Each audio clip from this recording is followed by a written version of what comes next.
Саламатсызбы телекөрүүчү, бүгүн бизде өзгөчө конок Кыргыз Республикасынын эмгек сиңирген артисти, өзгөчө харизмалуу, көптөгөн ырлардын хит ырлардын жаратуучусу, автору Бактияр Токтаров. Хош келдиңиз.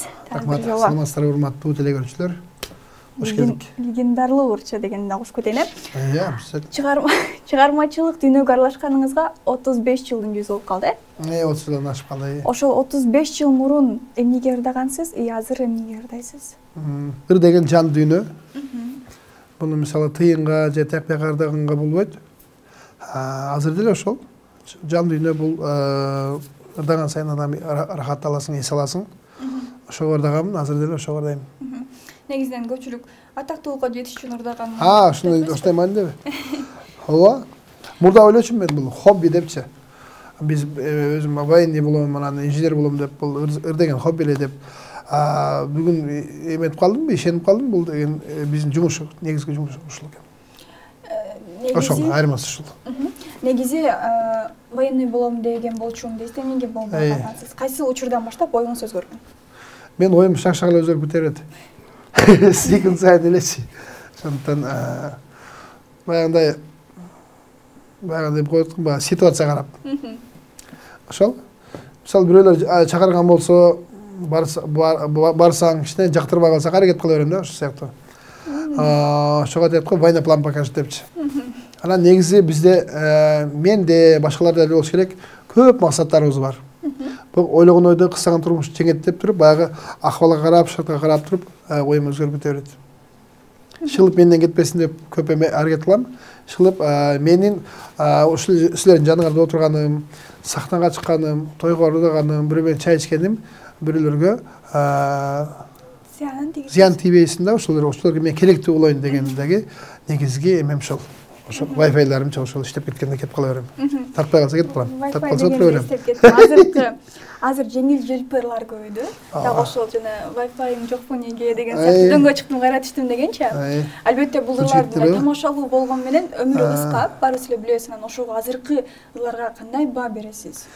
Эми ырлардын баягы ырдын түрү көп да. Сөздүн деле түрү көп. Бирөөлөр тамашалап сүйлөйт, бирөөлөр ушул ар бир сөз убагында баалуу да. Балким ошол гүл жигиттин эме дегенде эле Wi-Fi'м бар. Бир жерде аябай популярный болуш керек. Кичинекей бир коллектив чөйрө да. Анан чоң чөйрөгө алып чыкканда жакшы болбой калган ушул да, элдер айтып жүрөт. Анан биз негизи эле баягы ырдын көп жашашы, буга эч ким кепилдик бере албайт. Ырдын айтам го, жана ыр деген керектүү болсо жакшы болот. Мисалы биз тобунда эле жаңа чыкканда биздин ырларды эле сөзүңөр анча эмес экен, акындар менен иштешпейсиңер деп айткан экен эми айтчу эле. Азыр биздин ырларды мына десең ушуну айт, деп. Анан бизге чейин деле Рыспай Абдыкадыров ушу аккордеон кыяк менен ырдап чыкканда эмне деген деп улуулар. Анан бүгүнкү күндө Рыспай Абдыкадыров ушул ырдын мистеп атат баягы. Ырдын пири Рыспай деп. Андыктан бул нерселер бул барып балким ушу Wi-Fi деген жигиттин ыры барып жүзү кайра бааланып баштайт деп калат. Карасаң кандай ыр чыгарган, Wi-Fi дегенди чыгарган деп. Балким ошентип калар, сага деле жагат окшойт. Жок. Wi-Fi деп калдым го. Ошону айтайын деп келдим эле. Анан буй ырыңыз бул жүрөктүн ые, бул жүрөктөгү бук деп айтып келесиз да. Анан бул ырды деген тойлордо аябай берилип ырдайсыз, биз аябай шаңдуу бийлейбиз. Негизинен маанисин түшүнө келгенде бунун тарыхында айтып бергенсиз, бул бийлей турган, жыргай турган ыр эмес да. Ошону алгачкы жолу тойго ырдап чыгып атканда кандай реакция болгон? Жок, эми музыкасын ошого ылайыкташтыргансызбы сиз? Атайын. Эме деп мурда бир ыр чыкты эле, пейджерим бар деп. Анан мен буй деле ошол сыяктуу болуш керек, Wi-Fi сыяктуу эле.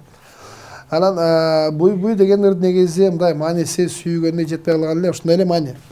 Мен бул ырды көптөр түшүнбөй атат, бул баягы кыздары каза болгондогу ыр экен деп. Бул ырдын текстинде андай сөз жок. Кыздарым каза болуп калды деп. Бул ыр негизи сүйгөнгө жетпей калган эки жаштын сүйүүсү эле. Ошол убакта жазгам деп айтып берем да ошол моментте. Так ырдын тексти сүйүү жөнүндө. Буга билесе болот. Ырдаса болот чогуу. Ошондуктан бул өтө деле кайгылуу эмес. Бул деген баягы ошо чыныгы сүйүү.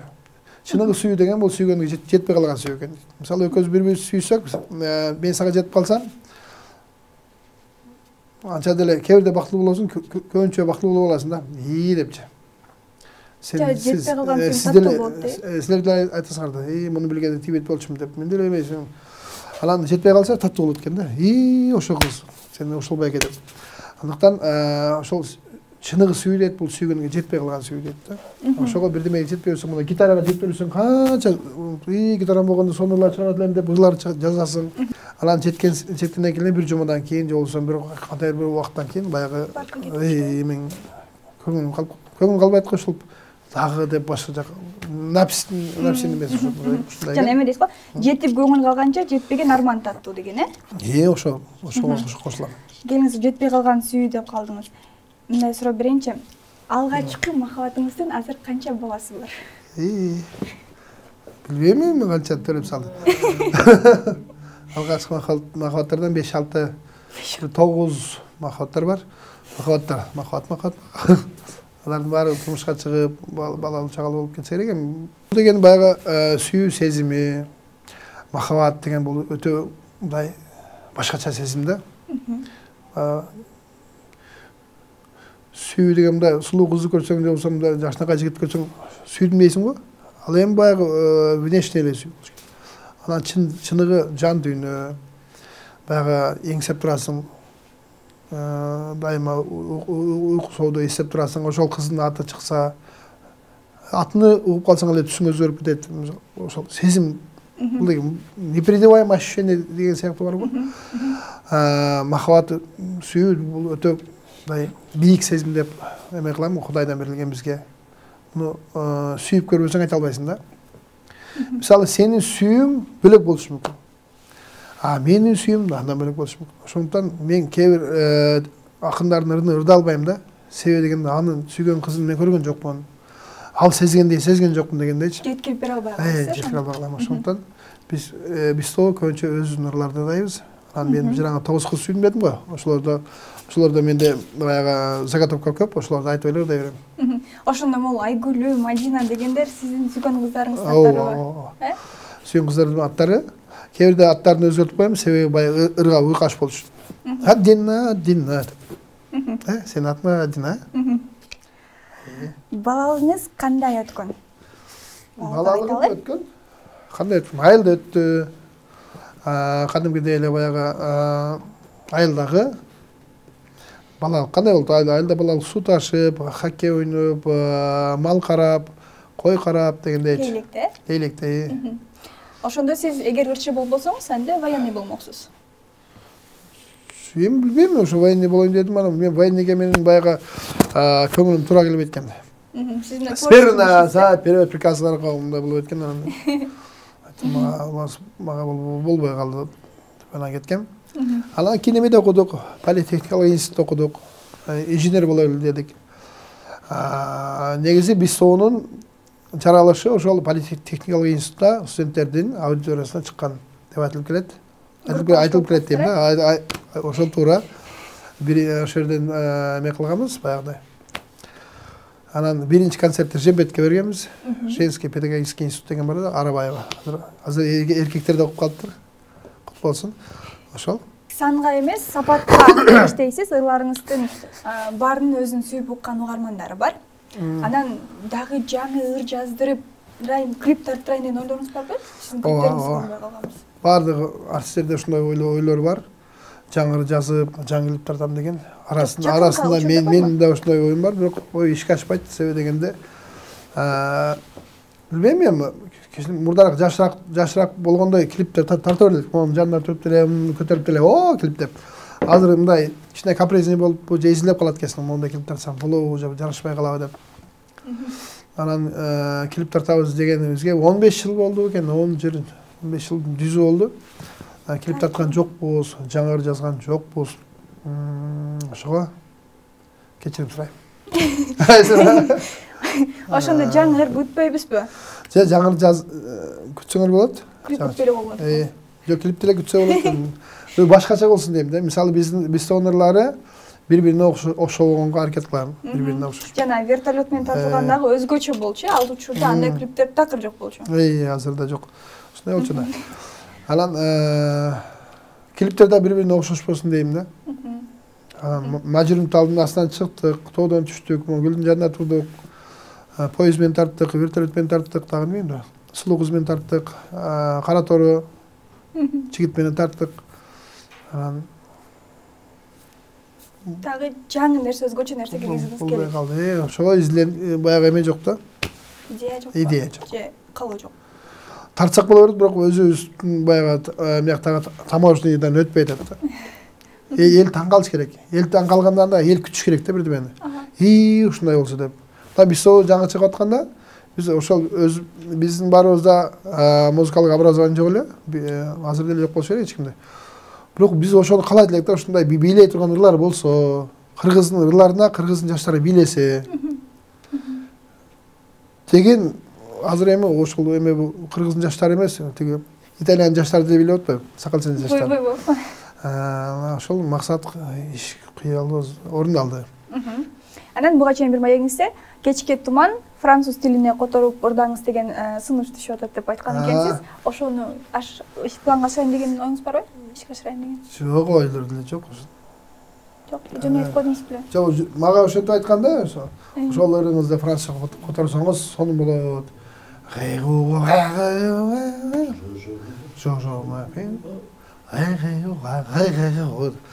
Сон болот, ошол аябай популярный болот, ошону французча которуп ырдаңыз.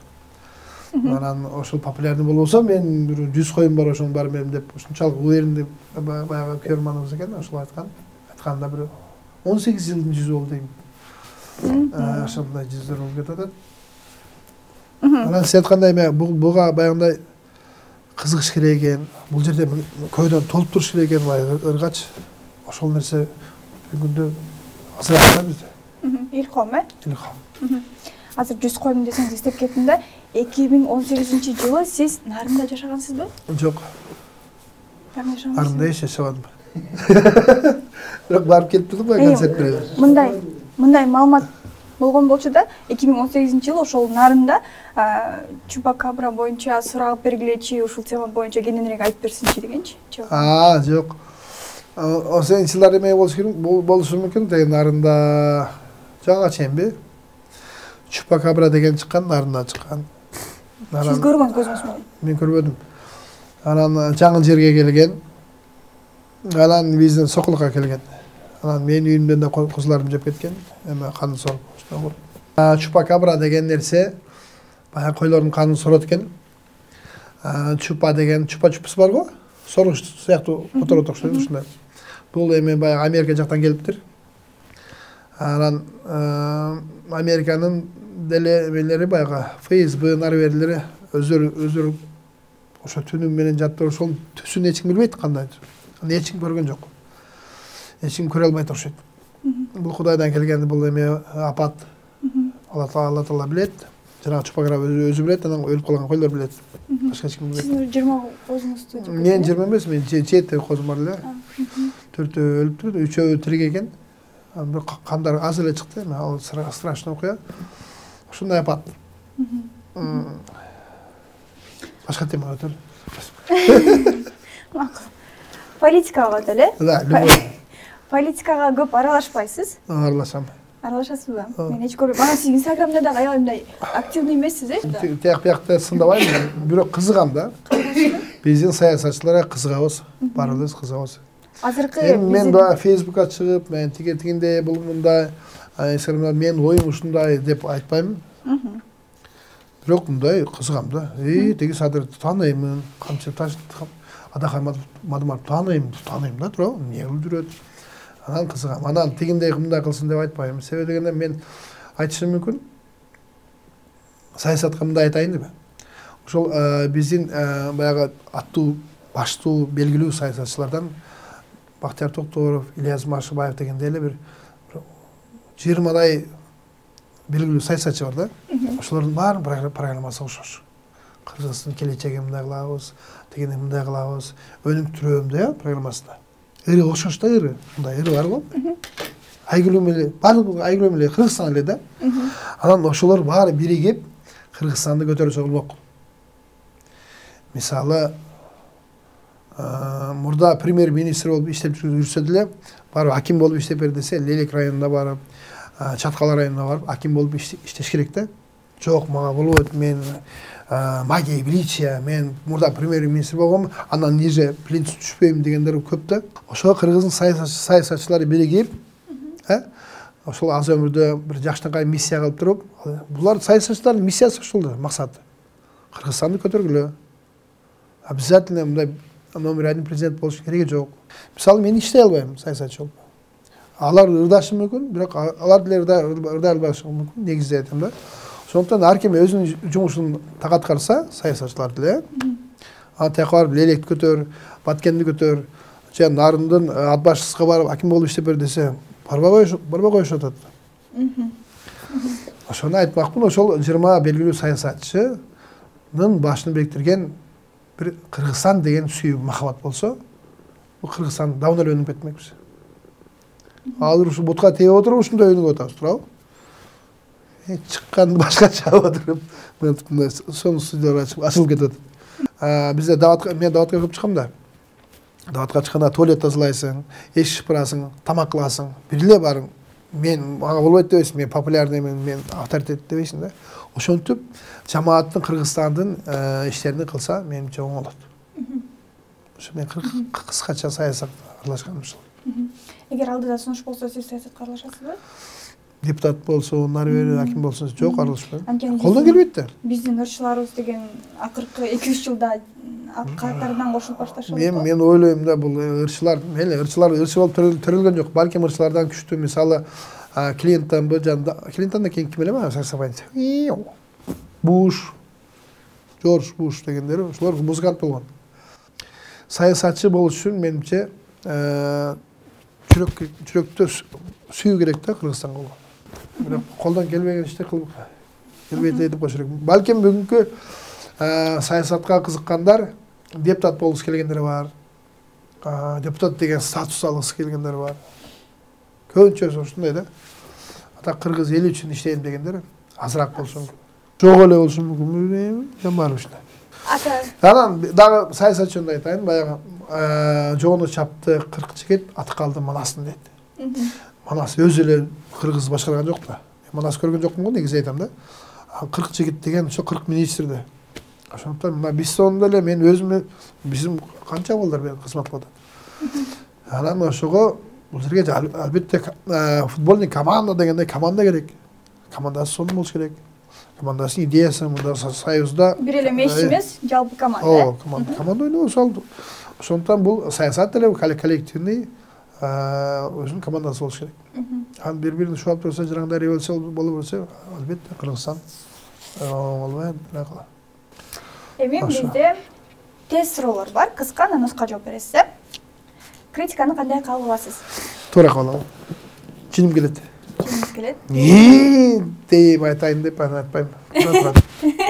Любой адам чини келсе керек критика. Эшин болбосун дейт. Жана биздикилер айтып мен көңүл бурбайм так, көңүл бурбайм. Көңүл бурат. Ушундай. Ошолорго мен жооп берем. Критиканы любой адам көңүл бурат, любой адам чини келет.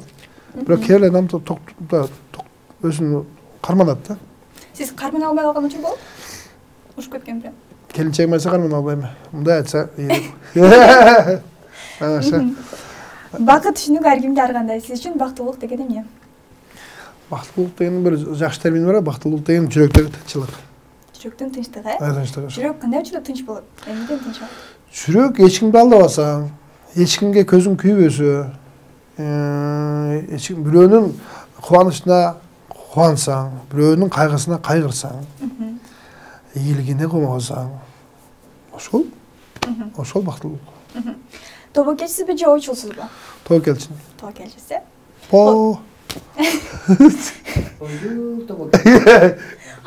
Адамдан. Сен тобокелчи. Эме деген бар. Мисалы тобокелчил болуп мен акылдуу сөз айтпай коюм, бирок укканды айтышым керек. Акылдуу көргүм келбейт, себеби дегенде акылдуу көрүнөм деп баягы акылдуу сөзүң аябай тупойлуң билинип калат да. Анан баягы тупойлуң билдирбей айтайын. Тобокелчисизби же Ойчулсузбу? Ойчулсузбу дегенде мен тобокелчимин дейм. Ойчул ойлонгуча тобокелчиндин иши бүтүп дейт да. Анан жана бака бир жетелеп экенсиң. Анан неме бар? Тобокелди Аллага тобокел кылса экен да. Кудайга тобокел деп туруп кылсаң, Алла Таала жардам берет экен. Адамдан балаган 3 сапатыңыз. Адамдан Балаган 3 сапатыңыз. Балаган 3 сапат. Өзүмдө жок да алар. Ошо айтарсыз. Адамдарда бар, ошону айт. Адамда балаган 3 сапат. Жөнөкөйлүк. Үчөө тең ошо. Сен жөнөкөйсүз го, баары сиз ошентип айтышат, оригинал деп. Жөнөкөйлө болсо болду бала. Алдаса эле мейли. Эркек ишинин эң жакын досу ким? Эркектин эң жакшы. Жакын досу. Эң жакшы досу. Гитара дейсиңби? Эркектин досу эркек. Негизи. Эркектин досу, мисалы, кебилер ушул суроо туура эле өзү. Кебилер келинчегим деп жооп беришет экен. Кебилер келинчегим, кебилер мисалы жакшы көргөн эмес десе, анда айтышы мүмкүн. Досу десе, ишенген адамыңызчы, бүт нерсеңизди ишенген адамыңыз, дайыма сизди колдоп турган адамыңыз. Жок. Эркекке мен өзүм жөнүндө айтайын. Эркектер, мен жалпы эркектерге айта албайм. Өзүнүкү бильярд болушу мүмкүн, өзүнүкү гитара. Мен эң жакшы көргөн досум, эң жакын досуңуз. Жакын досум өзүм. Өзүңүз, эң сончу. Кадырыңыз үчүн ыйлап же бир катуу ызалангансызбы? Болгон. Анан токтолобуз ошол суроого дагы. Бүтүрөшүн. Макул, анда айтыңыз. Кайсы учур? Жок, бүттү да уже. Болгон деп койдук. Айтып кой, эстеп кетпейсизби? Эми кадырым үчүн ыйлаган. Же бир Жок, кадырың үчүн баягы эч ким жокто кичине мындай эмет боласың да, мындай. Бир көп жумуштарды кылсаң, бирөө үчүн, же болбосо эл үчүн, же болбосо бир жамаат үчүн көп аракет кылып ошону баалабай койсо кичине эми өңгөрөп ыйлабайсың, кичине мындай көз жаш болуп кетиши мүмкүн. Дагы бирөө макта берсечи, ой сен мындай кылдың, тиген мындай кылдың, ушуну сезбей коюш такмын катары десе. Эсинип кеттим деп койсуң, ыйлайын. Деп ыйлаган, болбойт, жок эле деп койчу. Демек, ошол жана кылган милдетиңиз баламдай калса ызалансыз, Иә. Не билип калбасын, ачык эле айтыш керек. Жок, билмесин да, зачем? Айтпайсың, өчүр салган. Ачык ыйлаган эмес. Атактуулук кандай жерде пайдасын тийгизет сизге? Атактуулук гай токтоткондо. Кой берип Байке. Ошондо пайдасы тиет. Атактуулук көчөдө тааны берсе жүдөп кетесиң. Семишке чыга албайсың, машыга албайсың. Рамка болот кысыласыз, Мен суур согуп жүргөндө эле ушундай эле баягы форма менен. Анан араң кылсам кайра арчы болуп калдым, кайра таанып калды. Кайра ошондой. Жана достор менен эс алып жүргүңүз келет, анан дагы бирөө тартып интернетке чыгарып салбасын деп ойлойсуз, Ойлойсуң. Ошондой рамкалардан кысыласызбы? Ооба, аябай кысыласың. Ошол туура эмес. Көчөдө тааныбай эле койсуң. Гай таанса жетет деп коет. Чыгармачылыктан кетемин деген ой болгонбу сизде? Ооба, болгон. Постоянно болгон. Постоянно болгон? Эмне кармап турат сизде? Кармаган деле жок. Кетип кайка барат элем, ошол жерде жүрүм да. Дагындырдап коесуң. А так негизи чыгармачылыкта мен 50 жашта кетем дедим, 30 жашта кетейин дедим. Мондай өзүмчө дем, элге чыгып айтпай эле өзүмчө токтотоюн деп. Башка жумуш колдон келбейби же башка жумуш, мен башка жумуш кылайын деп аттымдар, бул деген не серьезно депчи. Көрсө бул деген аябай серьезно экен, бул деген жан дүйнө экен, бул иштен шизилип кетпейт. Ошол иштен. Эркекти эмне сындырат жашоодо? Эркекте намыс сындырат, кур намыс. Кур намыс. Ооба. Камышты, коёнду камыш эмне? Коёнду камыш өлтүрөт, ийитти намыс өлтүрөт. Ошол. Намыс сансаң ошол өлтүрөт. Ата тарбиясы бала үчүн өтө маанилүү. Өтө. Бизде көбүнчө мырзалар, эркектер тиричилик деп жүрүп сыртка чыгып кетип, үйдө көп болбой калат. Балдарга жетиштүү убакыт бере албай калат да. Сиз учурда балдарыма үйлөнмөй жетиштүү убакыт бөлүп жатам деп ойлойсузбу? Ооба. Эркек киши ата деген үйдө көп отурбаш керек. Үйдө балдарды эне тарбиялайт. Бирок атанын тарбиясы да маанилүү. Атанын тарбиясы маанилүү. Атасы үйдө отуруп алып, атасы келип кетип эле тарбия ошо мен. Атасы үйдө кечке отура берсе, балдар итемде болуп калат. Ошондуктан ата дайыма иши жок, иши бар, көчөгө чыгып кетиш керек. Көчөдө жүрүш керек. Көчө баласы дегенде көчө атасы болуп жүрүш керек. Багылайын. Ата-эненин тарбиясы бул сөзүнөн туруп, баягы ата өзүнүн жүрүш-турушу менен тарбиялап коет деп ойлойм. Жүрүш-турушу менен жана живой пример болуп берет, Ооба.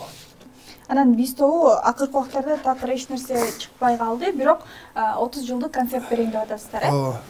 Ошол 30 жылдык деген ошол мурдагы баягы кандай десем, биз тобу жаңы чыккандагы ошол балдардын баарыбыз аман эсен экенбиз.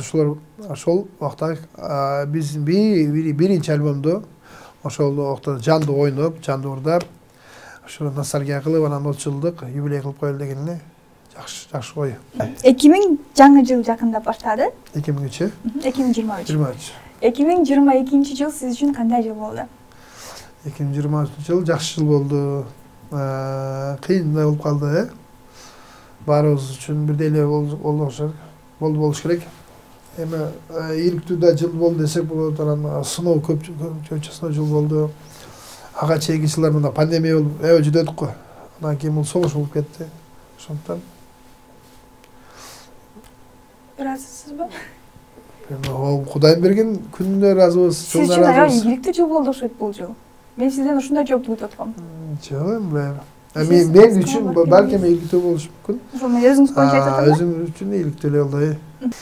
2022 жылы биз үчүн, мен үчүн аябай жакшы эле ийгиликтүү жыл болду. Бирок кыргыз элим үчүн кичине кайгылуу жыл болуп калды. Ошондой. Сиз үчүн жакшы болду. 2023 мындан да жакшы ийгиликтүү жыл болсун дейли сизге. Анан бир куплет ырсырана алай, анан кийин команда менен дагы Общий эле сразу эле. Азыр бир куплет өзүңүз айтып коңуз. Анда эмесе биз онун баягы эң жакшы көргөн ырларыбыз бар дейм. Мисалы азыр 200дөн ашуун ыр бар. Ошолордун арасынан бир 10-15-ин жакшы көрөсүң да.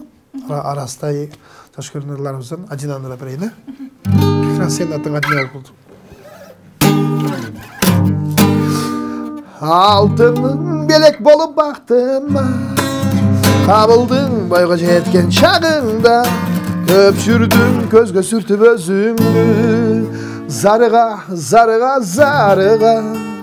көрсөм да ак жүзүңдү дайыма, озатып келем кайра сагына, жүрөгүм кайра тартат өзүңдү, сагына, барарипам, пам, Адина, жүрөлү жаным ак сүйүүгө багына, Адина, жүрөлү жаным ак сүйүүгө багына, пам. Ай, рахмат, Адина, рахмат. Менче ошол Адина деген ырдын эмесинен силердин атыңар койгон болгон эле, сурасың. Айпери деген ырды чыгарганда Айпери деген кыздар көбөйдү. Адина деген ыр чыгарганда Адина деген кыздар көбөйдү. Азыр Буйбуй деген чыгарганда Буйбуй деген балдар көбөйдү деп коебуз. Ошол Буйбуйду көбүнөн угуп калдым. Жана аябай бир кайгырып отурганда ошол ырды ырдасам жеңилдеп калам деп айтышат экен. Мага да көп айтышты ошол. Ошол Бактияр дейт, Бактияр өкө дейт, Бактияр Жиянова дейт. Ушул кыйналып турганда дейт, ушул ырыңды эч ким жоктой мынтип кошулуп ырдап, кээбирдер ыйлап алат экен, келер бакырып ырдап, анан ошол жеңилдеп калабыз кадимгидей дейт. Ошол биз ылайым, ушул биздин ырлар, биздин кыргыз эстрадасынын негизи чыгармачыл адамдардын ырлары ошо силерге музыкалык эргүү берип, силерге дайыма жардам берип турсын демекчи. Маегиңиз үчүн чоң рахмат. Чын эле ошо эч бир жасалмалуулугу жок, оригинал адамсыз. Мындан да чоң үмүттөрдү каалайбыз, жаңы ырларды күтөбүз сизден. Азыр болсо жалпы командаңыз менен бир 10 минутталык концерт. Давай. Евру застыл, задумался зелёный свет.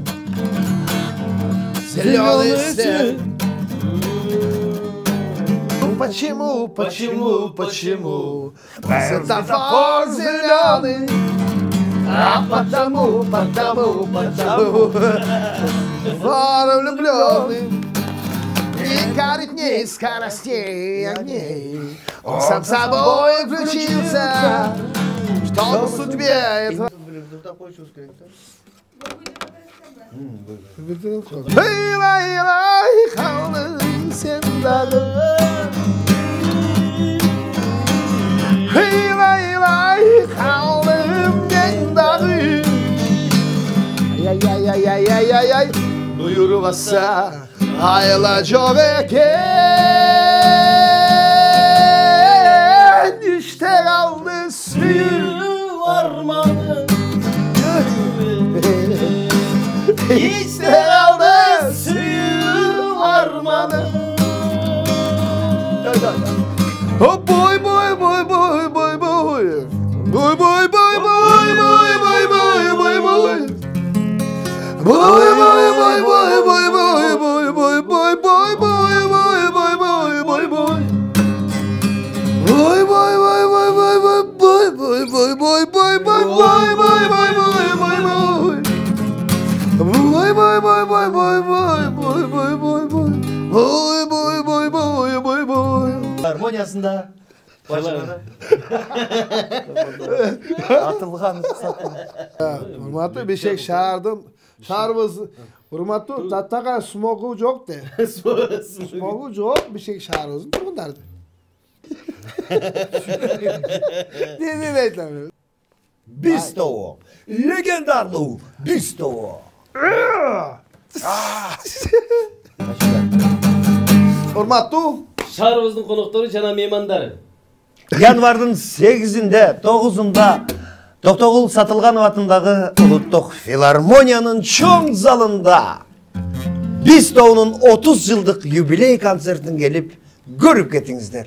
Буйруса достор, концертибиз аябагандай сонун жана ошондой эле шаңдуу овацияларга бөлөнгөн татынакай жанданган музыкалар жана ошондой эле жандуу музыкалар сиздер үчүн достор.